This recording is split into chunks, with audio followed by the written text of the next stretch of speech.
Amém. Boa noite, gente. Vocês estão bem, sim ou não? Tudo certinho por aí? Que bom. Que bom. Lembrando do Padre Molina. E aí, galera? Tudo certo?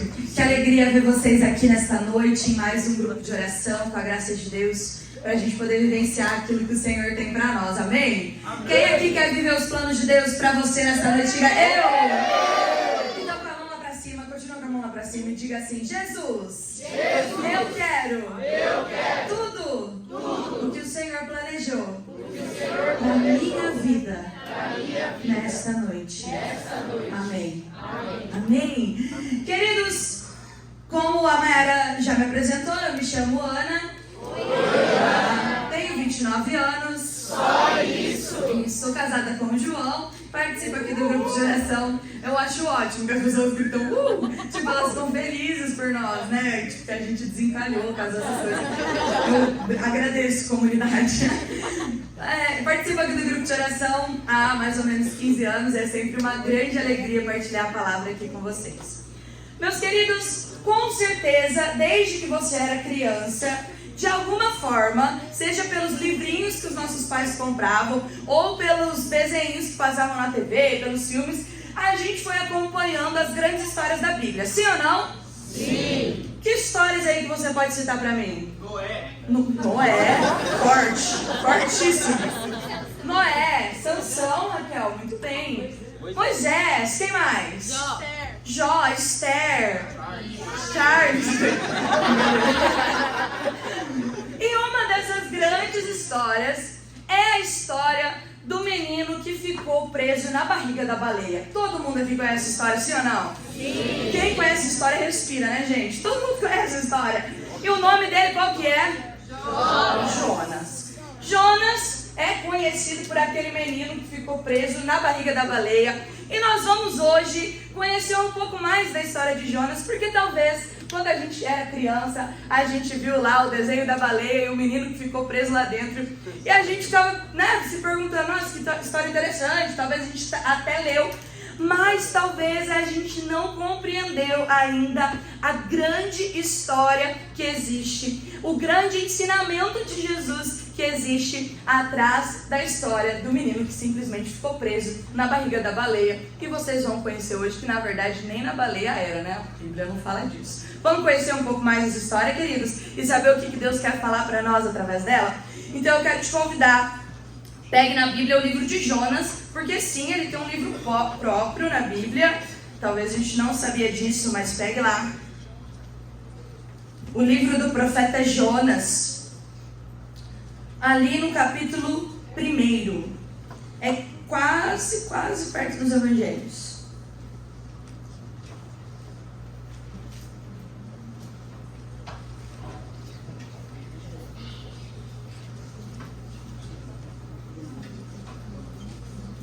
Acharam aí, pessoal? Não?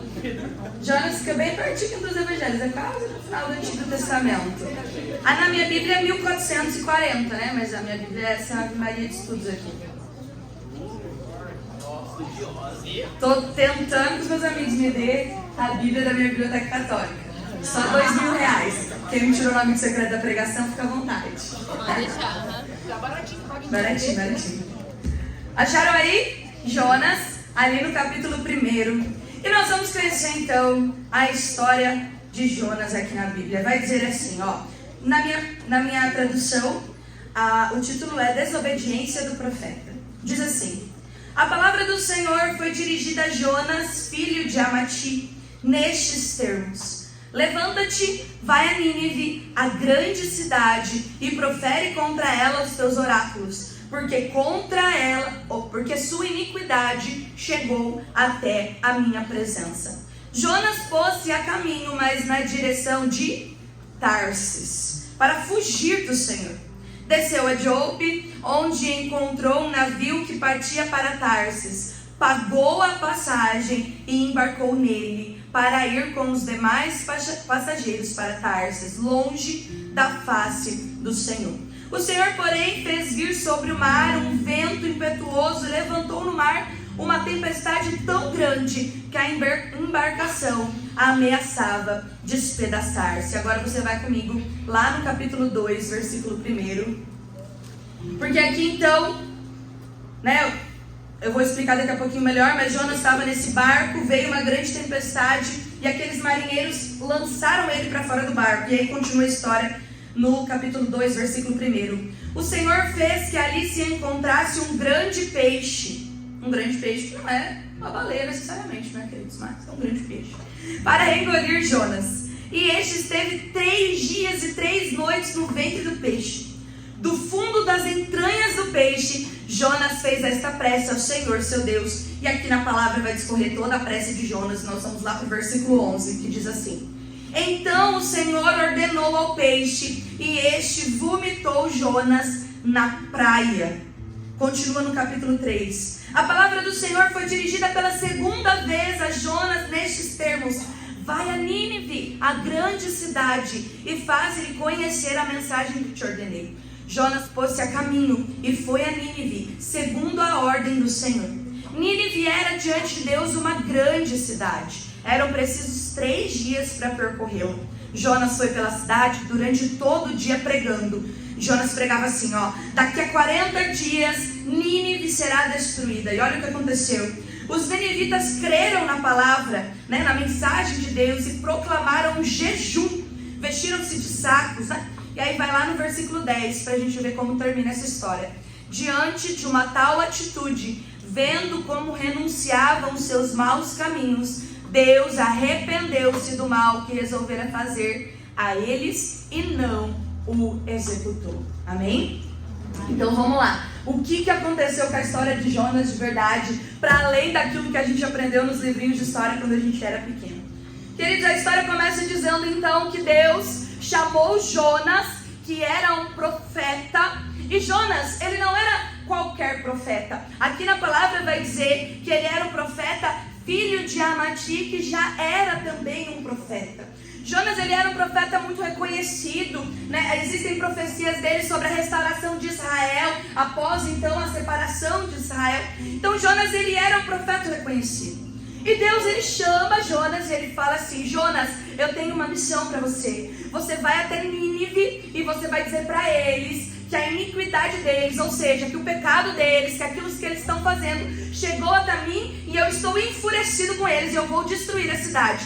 Tudo bem até aqui, gente? Sim ou não? Missão fácil essa de Jonas?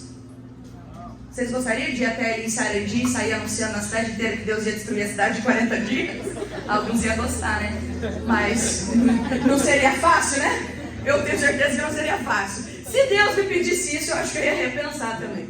E aí, gente, Jonas achou, tadinho, ele achou que ele ia enganar Deus, E ele falou: beleza, Senhor, mais ou menos assim. E aí ele foi até o porto, e ao invés dele pegar um navio para Nínive, ele pega um navio para onde, gente? Tarsis, uma cidade totalmente sentido contrário de Nínive. E o interessante é que ele paga por essa passagem, ou seja, ele investe na sua desobediência com Deus. Ele pagou a passagem, ele estava indo para Tarsis, mas ele não sabia que ele estava lidando com Deus. Quando ele estava dentro da embarcação, veio uma tempestade. Os marinheiros, aqui na história fala que a gente cortou esse pedaço, eles ficaram aterrorizados, porque não era qualquer tempestade. Não era uma tempestade natural, escuta isso, era uma tempestade sobrenatural. E aí, meus queridos, diante daquela tempestade, eles começaram a clamar os deuses deles, para entender o que estava acontecendo. E Jonas já estava sacando o que Deus estava fazendo. Jonas já estava entendendo.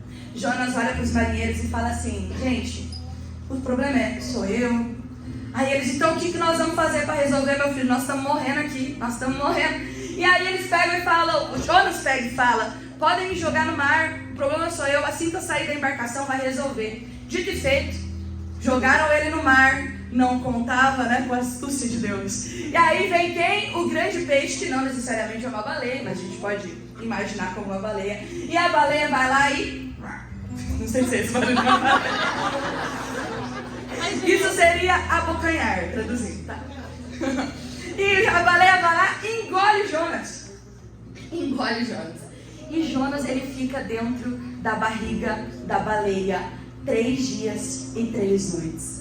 Meus queridos, a tempestade não aconteceu à toa na vida de Jonas. A tempestade aconteceu na vida do Jonas simplesmente porque longe da presença de Deus a tempestade vem.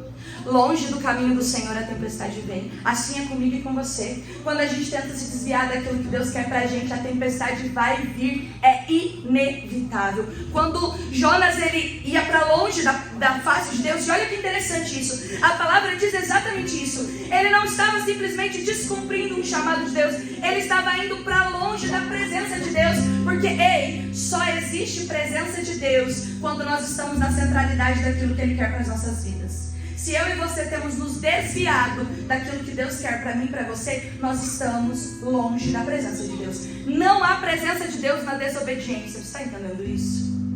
Tem muita gente que vive por aí achando que está na presença, mas está longe do caminho. Longe do caminho não tem presença de Deus. Só tem presença de Deus quando a gente está na centralidade daquilo que Ele quer para nós. E aí veio a tempestade, Jonas na barriga da baleia. E dentro da barriga da baleia, como um bom ser humano, né, gente? Quando a água bate na bunda, o que a gente faz? Aí a gente ora, né? Aí a gente ora. Na hora de fazer a vontade de Deus, não faz. Mas lá dentro da barriga da baleia, Jonas ergueu os braços e ele entoa aqui uma linda oração. Depois, se você quiser, gente, o livro de Jonas tem 4 capítulos. Lê na tua casa, rapidinho. E ali ele faz uma prece para o Senhor. E o Senhor faz o quê? Como um Deus misericordioso, Ele escuta a prece. E aí ele fala pro peixe, cospe Jonas aí na praia, né? E Jonas sai da barriga da baleia. E Deus chama Jonas pela 2ª vez. Repete o chamado e fala: Jonas, vai para Nínive e anuncia que eu vou destruí-la. Jonas vai para Nínive, começa a anunciar. Aquelas pessoas acreditam na palavra, começam a fazer jejum. O jejum agrada a Deus e aquele povo é salvo.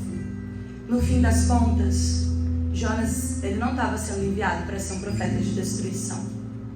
Jonas estava sendo enviado para ser um profeta de salvação. Mas na humanidade dele, ele não queria.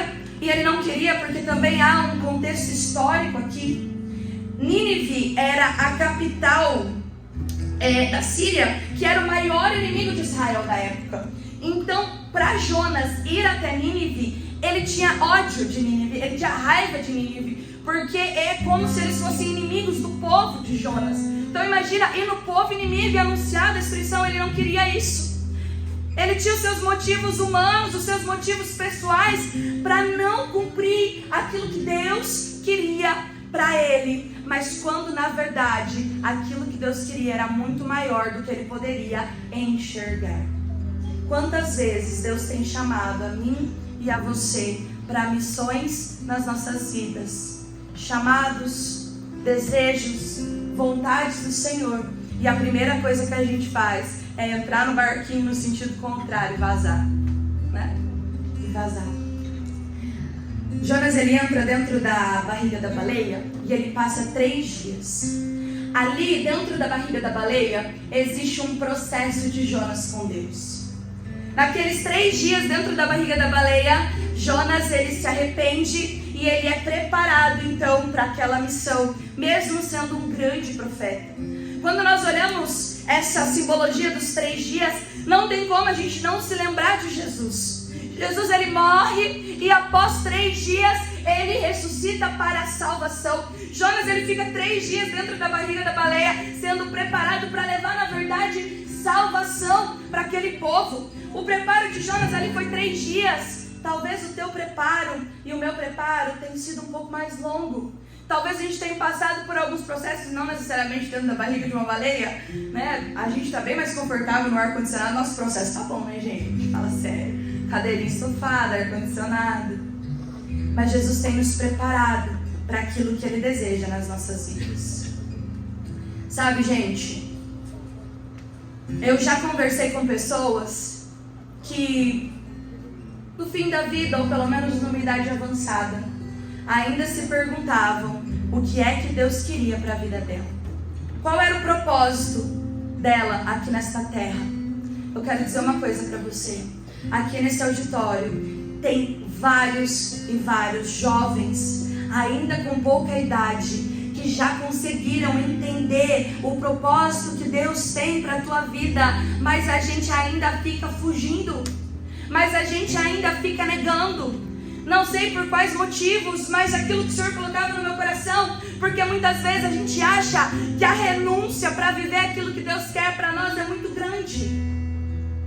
Mas para eu seguir aquilo que o Senhor tem para mim, eu vou ter que renunciar a tal coisa, eu vou ter que parar de fazer tal coisa, eu vou ter que deixar tal coisa.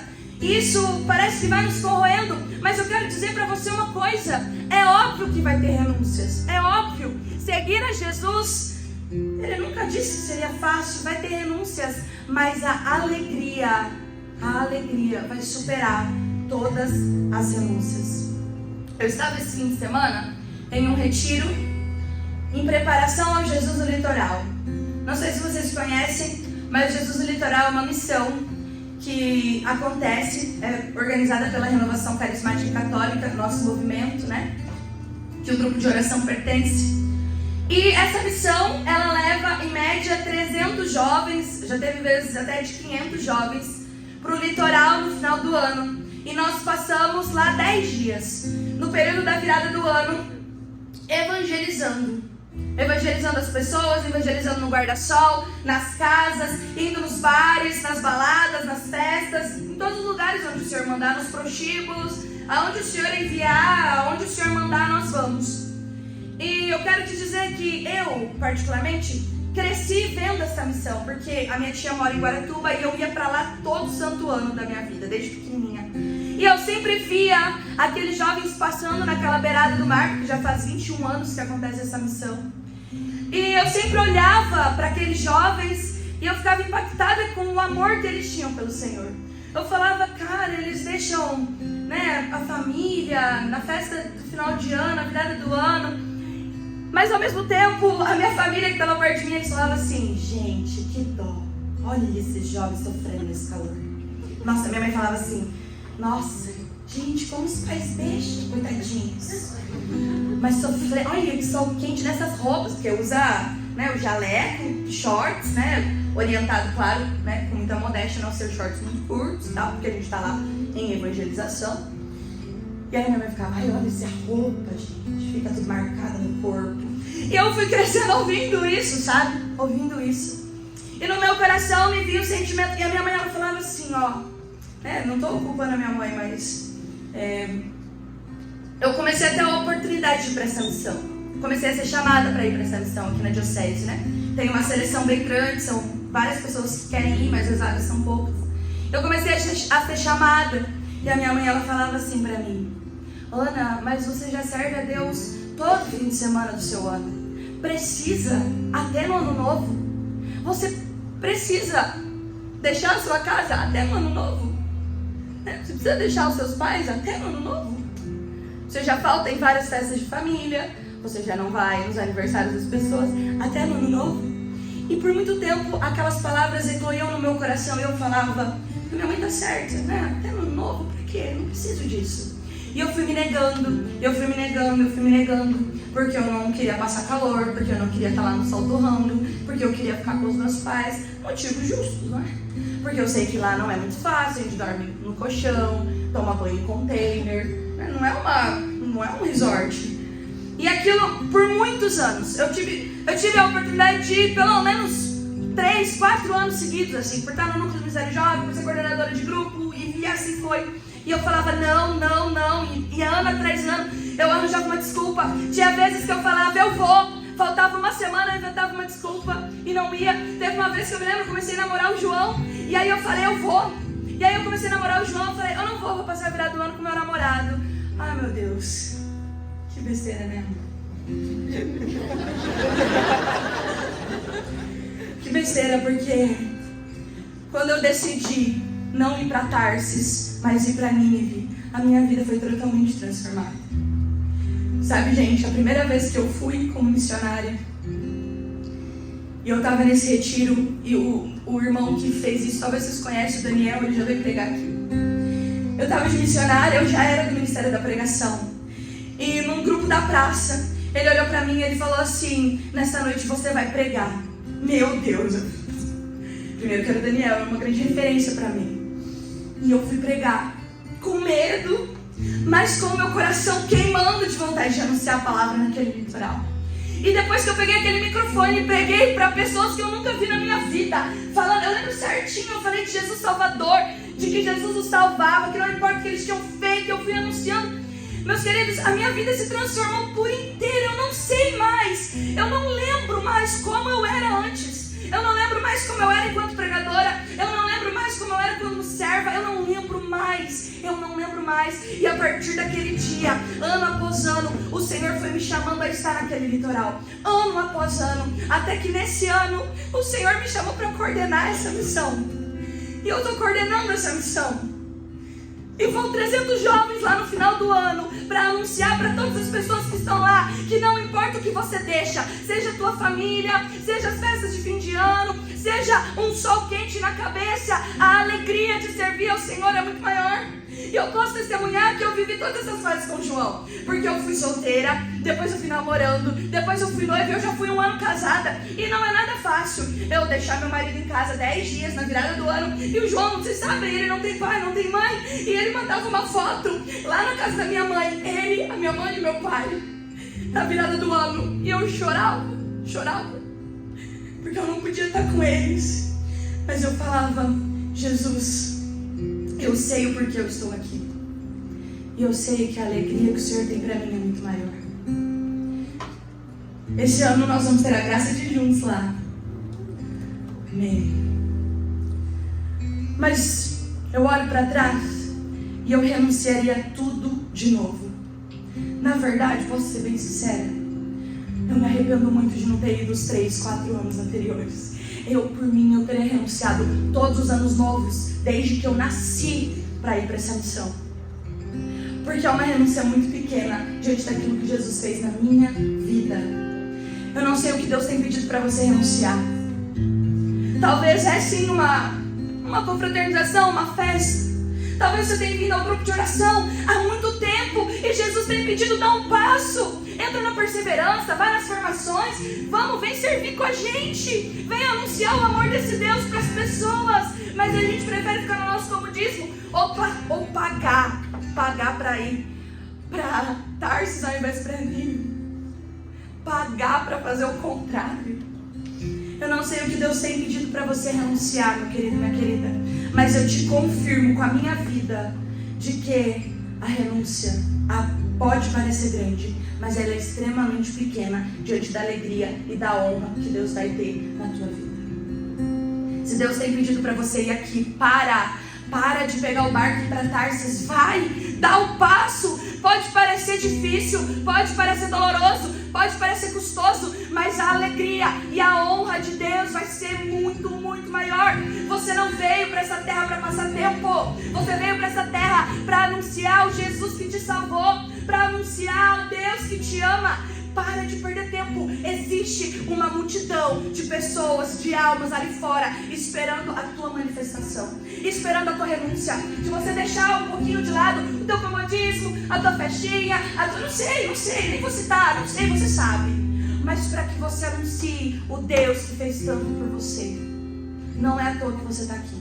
Deus tem um chamado grande para você. E que você fiquemos na barriga da baleia 1 mês, se for preciso, 2 anos, 3 anos. Mas que quando a gente saia de lá, a gente converta toda uma cidade, assim como Jonas fez. Pelo testemunho dele, ele converteu toda aquela cidade. Deus teve compaixão e aquelas pessoas foram salvas. Que pelo meu testemunho, teu testemunho, a tua casa seja salva, a tua família. Porque o João sabe, no início era dor, mas hoje, quando eu volto dessa missão, a minha família me olha, porque eu volto totalmente transformada. Eles me olham e falam, glória a Deus por você ter nos deixado, porque a honra e a alegria é muito maior. Amém? Se você quer isso, se você quer vivenciar isso, eu te convido, fique de pé. Vai ficando em pé, nós vamos orar nesta noite. Nós vamos orar nesta noite, para que tenhamos coragem, para que tenhamos força, para que tenhamos ousadia. Para nós orarmos, eu quero convidar que todos os servos venham aqui. Aqui, por favor, aqui na frente. Todos os servos do grupo de oração.